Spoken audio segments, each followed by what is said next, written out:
ನಾವು ಒಂದು ಪತ್ರಿಕೆಯನ್ನ ನೀವು ಮುದ್ರಣ ಮಾಡ್ತಕ್ಕಂಥ ಸಂದರ್ಭದಲ್ಲಿ ಆಗ್ತಕ್ಕಂಥ ಖರ್ಚು ಬಹಳ ಜಾಸ್ತಿ ಇರುತ್ತೆ. ಮುದ್ರಣ ವೆಚ್ಚ ಆಗಲಿ, ನ್ಯೂಸ್ ಪ್ರಿಂಟ್ ತರ್ತಕ್ಕಂಥದ್ದಾಗಲಿ, ನಮ್ಮ ಕೆಲಸ ಮಾಡ್ತಕ್ಕಂಥ ಸಂಬಳ ಕೊಡ್ತಕ್ಕಂಥದ್ದಾಗಲಿ, ಮಾಹಿತಿ ಸಂಗ್ರಹಣೆ ಪಡ್ತಕ್ಕಂಥ ಕಷ್ಟ ಆಗಲಿ, ಇವೆಲ್ಲ ನೋಡಿದರೆ ಅದರ ಜೊತೆಗೆ ಜಾಹೀರಾತು ಕೂಡ ನಾವು ನಮ್ಮ ಸ್ಥಳೀಯರು ಹೆಚ್ಚು ನಮ್ಮ ಪತ್ರಿಕೆಗಳ ಕೊಡುವ ಮೂಲಕ ಅವ್ರನ್ನ ಬೆಂಬಲ ಅನಿವಾರ್ಯ ಮಾಡಲೇಬೇಕಾಗ್ತದೆ. ಯಾಕಂದ್ರೆ ಪಾಪ ಅವರು ಬದುಕಬೇಕಲ್ಲ.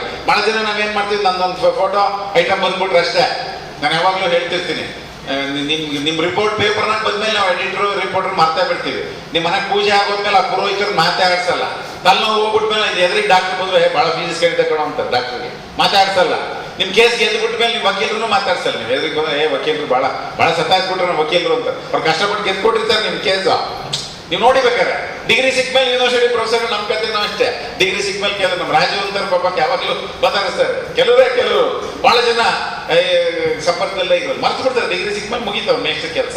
ಪೂಜೆ ಆದ್ಮೇಲೆ ಪುರೋಹಿತನ ಕೆಲಸ ಮುಗೀತಾವ. ಒಟ್ಟು ನೋವು ಆದ್ಮೇಲೆ ಡಾಕ್ಟರ್ ಕೆಲಸ ಮುಗೀತು.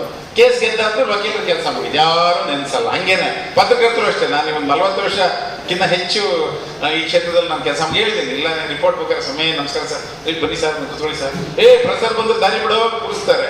ಐಟಮ್ ಬಂದ್ಮೇಲೆ ಎದುರು ಸಿಕ್ಕರು ಮಾತಾಡ್ಸಲ್ಲ. ಅವ್ರ ಆರ್ಥಿಕ ಸ್ಥಿತಿಗತಿ ಏನಿದೆ ನನಗೆ ಹೊಸ ಎಷ್ಟು ಕಷ್ಟಪಡ್ತಾರೆ ಪತ್ರಿಕೆಯನ್ನ ತರಲಿಕ್ಕೆ.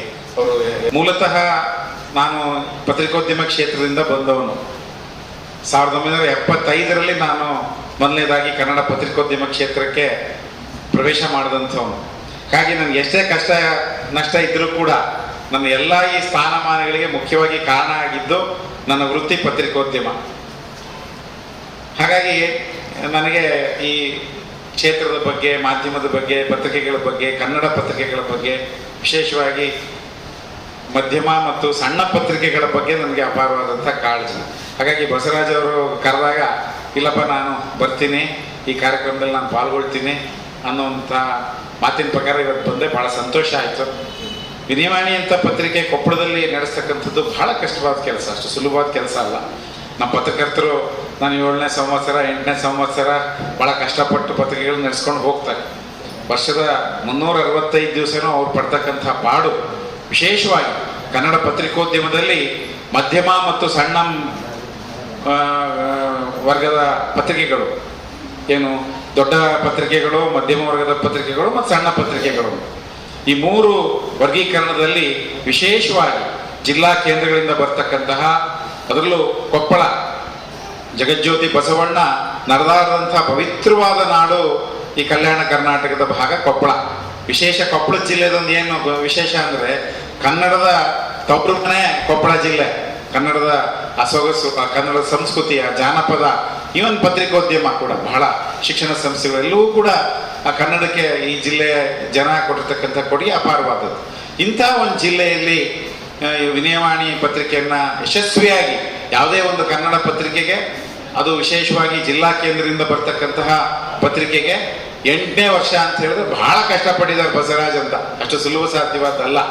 ಏಕೆಂದರೆ ನಾನು ಪತ್ರಿಕಾ ಲೋಕದ ಕ್ಷೇತ್ರದಲ್ಲಿ ಕೆಲಸ ಮಾಡಿರ್ತಕ್ಕಂಥವನು. ಪತ್ರಿಕೆಗಳು ಉದಾಹರಣೆಗೆ ನಾನು ಮೂಲತಃ ಚಿತ್ರದುರ್ಗದಿಂದ ಬಂದಂಥವನು.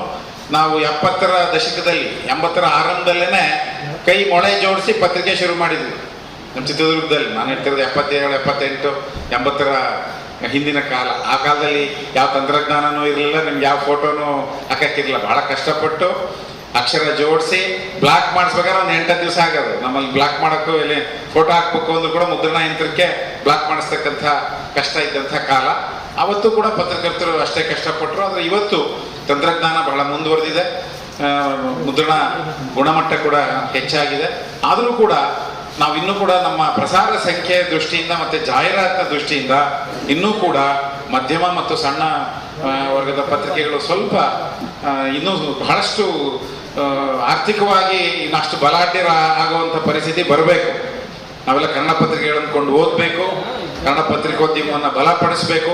ಅಂತ ಹೇಳಿದ್ರೆ ಪತ್ರಿಕೋದ್ಯಮ ಲೋಕದಲ್ಲಿ ಇವತ್ತು ಕನ್ನಡ ಪತ್ರಿಕೋದ್ಯಮ ಈ ನಾಡಿನ ಭಾಷೆ, ನಮ್ಮ ಸಂಸ್ಕೃತಿ, ಇವೆಲ್ಲವನ್ನೂ ಕೂಡ ಇದರ ಬೆಳವಣಿಗೆಗೆ ಅಪಾರವಾದಂಥ ಕೊಡುಗೆಯನ್ನು ಕೊಟ್ಟಿದೆ ಕನ್ನಡ ಪತ್ರಿಕೋದ್ಯಮ. ಅಂತ ಹೇಳಿದ್ರೆ ದೊಡ್ಡ ಪತ್ರಿಕೆಗಳು ಇಡೀ ರಾಜ್ಯವನ್ನ ವ್ಯಾಪಿಸಬಹುದು, ಆದರೆ ಇಡೀ ಕಲ್ಯಾಣ ಕರ್ನಾಟಕದಲ್ಲಿ ಏನ್ ನಡೀತಾ ಇದೆ ನಿಮಗೆ ಗೊತ್ತಾಗಬೇಕಾದ್ರೆ ನೀವು ವಿನಯವಾಣಿ ಪತ್ರಿಕೆಯನ್ನೇ ಓದ್ಬೇಕು. ಈಗ ಪ್ರತಿಯೊಂದನ್ನು ಕೂಡ ರಾಜ್ಯ ಮಟ್ಟದ ಪತ್ರಿಕೆಯಲ್ಲಿ ಹಾಕ್ಲಿಕ್ಕೆ ಸಾಧ್ಯ ಆಗಲ್ಲ, ರಾಜ್ಯ ಮಟ್ಟದ ಎಲ್ಲಾ ಮಾಧ್ಯಮಗಳು ತರಲಿಕ್ಕೆ ಸಾಧ್ಯ ಆಗಲ್ಲ.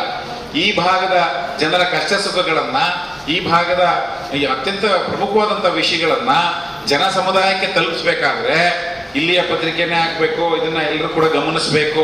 ಆಮೇಲೆ ನಮಗೂ ಕೂಡ ನಮ್ಮ ಊರ ಪತ್ರಿಕೆ ನಾವು ಇದನ್ನ ಬೆಳೆಸಬೇಕು, ನಾವು ಬೆಂಬಲಿಸಬೇಕು ಅನ್ನುವ ಮನೋಸ್ಥಿತಿಯನ್ನು ಕೂಡ ನಾವು ಕನ್ನಡಿಗರು ಬೆಳೆಸ್ಕೊಳ್ಳೇಬೇಕಾದಂತಹ ಅನಿವಾರ್ಯತೆ ಇದೆ ಈ ನಾಡಿನಲ್ಲಿ ಅನ್ನುವಂಥದ್ದು ನನ್ನ ಅಭಿಪ್ರಾಯ. ಯಾಕೆಂತ ಹೇಳಿದ್ರೆ ಬಹಳಷ್ಟು ಸಂದರ್ಭದಲ್ಲಿ ಅವ್ರಿಗೆ ಜಾಹೀರಾತಿನಲ್ಲಿ ಈಗ ನೋಡಿ, ಪತ್ರಕರ್ತರು ಅಂದ್ರೆ ಇವಾಗ ನಮಗೆ ಪ್ರಸಾರ ಸಂಖ್ಯೆಯಲ್ಲಿ ಹೆಚ್ಚು ದುಡ್ಡು ಬರಲ್ಲ. ಅದು ಬಹಳ ನಾವು ಒಂದು ಪತ್ರಿಕೆಯನ್ನ ನೀವು ಮುದ್ರಣ ಮಾಡ್ತಕ್ಕಂಥ ಸಂದರ್ಭದಲ್ಲಿ ಆಗ್ತಕ್ಕಂಥ ಖರ್ಚು ಬಹಳ ಜಾಸ್ತಿ ಇರುತ್ತೆ. ಮುದ್ರಣ ವೆಚ್ಚ ಆಗಲಿ, ನ್ಯೂಸ್ ಪ್ರಿಂಟ್ ತರ್ತಕ್ಕಂಥದ್ದಾಗಲಿ, ನಮ್ಮ ಕೆಲಸ ಮಾಡ್ತಕ್ಕಂಥ ಸಂಬಳ ಕೊಡ್ತಕ್ಕಂಥದ್ದಾಗಲಿ, ಮಾಹಿತಿ ಸಂಗ್ರಹಣೆಗೆ ಪಡ್ತಕ್ಕಂಥ ಕಷ್ಟ ಆಗಲಿ, ಇವೆಲ್ಲ ನೋಡಿದರೆ ಅದರ ಜೊತೆಗೆ ಜಾಹೀರಾತು ಕೂಡ ನಾವು ನಮ್ಮ ಸ್ಥಳೀಯರು ಹೆಚ್ಚು ನಮ್ಮ ಪತ್ರಿಕೆಗಳ ಕೊಡುವ ಮೂಲಕ ಅವ್ರನ್ನ ಬೆಂಬಲ ಅನಿವಾರ್ಯ ಮಾಡಲೇಬೇಕಾಗ್ತದೆ. ಯಾಕಂದ್ರೆ ಪಾಪ ಅವರು ಬದುಕಬೇಕಲ್ಲ. ಬಹಳ ಜನ ನಾವೇನು ಮಾಡ್ತೀವಿ, ನನ್ನೊಂದು ಫೋಟೋ ಐಟಮ್ ಬಂದ್ಬಿಟ್ರೆ ಅಷ್ಟೇ. ನಾನು ಯಾವಾಗಲೂ ಹೇಳ್ತಿರ್ತೀನಿ, ನಿಮ್ ರಿಪೋರ್ಟ್ ಪೇಪರ್ನಾಗ ಬಂದ್ಮೇಲೆ ನಾವು ಎಡಿಟರ್ ರಿಪೋರ್ಟರ್ ಮಾತಾ ಬಿಡ್ತೀವಿ. ನಿಮ್ಮ ಮನೆಗೆ ಪೂಜೆ ಆಗೋದ್ಮೇಲೆ ಆ ಪುರೋಹಿತರು ಮಾತಾಡ್ಸಲ್ಲ. ತಲೆನೋವು ಹೋಗ್ಬಿಟ್ಮೇಲೆ ಎದುರಿಗೆ ಡಾಕ್ಟರ್ ಬಂದ್ರೆ ಬಹಳ ಫೀಸ್ ಕೇಳಿ ತಗೊಳ್ಳೋ ಅಂತಾರೆ, ಡಾಕ್ಟರ್ಗೆ ಮಾತಾಡ್ಸಲ್ಲ. ನಿಮ್ ಕೇಸ್ ಗೆದ್ದುಬಿಟ್ಮೇಲೆ ನೀವು ವಕೀಲರು ಮಾತಾಡ್ಸಲ್ಲ. ನೀವು ಎದುರಿಗೆ ಬಂದ್ರೆ ವಕೀಲರು ಬಹಳ ಸತ್ತಾಯಿಸ್ಬಿಟ್ರೆ ವಕೀಲರು ಅಂತ ಅವ್ರು ಕಷ್ಟಪಟ್ಟು ಗೆದ್ಕೊಟ್ಟಿರ್ತಾರೆ ನಿಮ್ ಕೇಸು. ನೀವು ನೋಡಿಬೇಕಾರೆ ಡಿಗ್ರಿ ಸಿಕ್ಮೇಲೆ ಯೂನಿವರ್ಸಿಟಿ ಪ್ರೊಫೆಸರ್ ನಮ್ಮ ಕತೆ ನಾವು ಅಷ್ಟೇ. ಡಿಗ್ರಿ ಸಿಕ್ಮೇಲೆ ಕೆಲವರು ನಮ್ಮ ರಾಜು ಅಂತಾರೆ ಪಾಪ ಯಾವಾಗಲೂ ಮಾತಾಡಿಸ್ತಾರೆ. ಕೆಲವರು ಬಹಳ ಜನ ಸಂಪರ್ಕದಲ್ಲೇ ಇರೋದು ಮರ್ತು ಬಿಡ್ತಾರೆ. ಡಿಗ್ರಿ ಸಿಕ್ಮೇಲೆ ಮುಗೀತಾವ ನೆಕ್ಸ್ಟ್ ಕೆಲಸ, ಪೂಜೆ ಆದ್ಮೇಲೆ ಪೂರೈತಿನ ಕೆಲಸ ಮುಗೀತಾವ, ಒಟ್ಟು ನೋವು ಆದ್ಮೇಲೆ ಡಾಕ್ಟರ್ ಕೆಲಸ ಮುಗೀತು, ಕೇಸ್ ಗೆದ್ದಾದ್ಮೇಲೆ ವಕೀಲರ ಕೆಲಸ ಮುಗೀತು. ಯಾರು ನೆನ್ಸಲ್ಲ. ಹಂಗೇನೆ ಪತ್ರಕರ್ತರು ಅಷ್ಟೇ. ನಾನು ಒಂದು 40 ವರ್ಷಕ್ಕಿಂತ ಹೆಚ್ಚು ಈ ಕ್ಷೇತ್ರದಲ್ಲಿ ನಾನು ಕೆಲಸ ಹೇಳಿದ್ದೀನಿ. ಇಲ್ಲ ರಿಪೋರ್ಟ್ ಬೇಕಾದ್ರೆ ಸಮಯ ನಮಸ್ಕಾರ ಸರ್, ಬನ್ನಿ ಸರ್, ಕೂತ್ಕೊಳ್ಳಿ ಸರ್, ಪ್ರಸಾರ ಬಂದ್ರೆ ದಾರಿ ಬಿಡೋ ಕೂರಿಸ್ತಾರೆ. ಐಟಮ್ ಬಂದ್ಮೇಲೆ ಎದುರು ಸಿಕ್ಕರು ಮಾತಾಡ್ಸಲ್ಲ. ಅವ್ರ ಆರ್ಥಿಕ ಸ್ಥಿತಿಗತಿ ಏನಿದೆ ನನಗೆ ಗೊತ್ತು. ಎಷ್ಟು ಕಷ್ಟಪಡ್ತಾರೆ ಪತ್ರಿಕೆಯನ್ನ ತರಲಿಕ್ಕೆ ಅವರು.